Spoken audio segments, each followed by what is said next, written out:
so grateful for the invitation from Watershed Watch to come and speak with all of you tonight.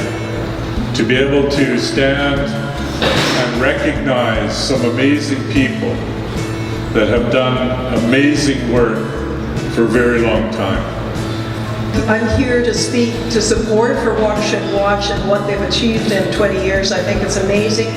The resilience of Watershed Watch requires the same sort of diversity that any other, that the salmon species needs. We need a diversity of people stepping up to do whatever they can, small or large, to support these people who give their lives to this.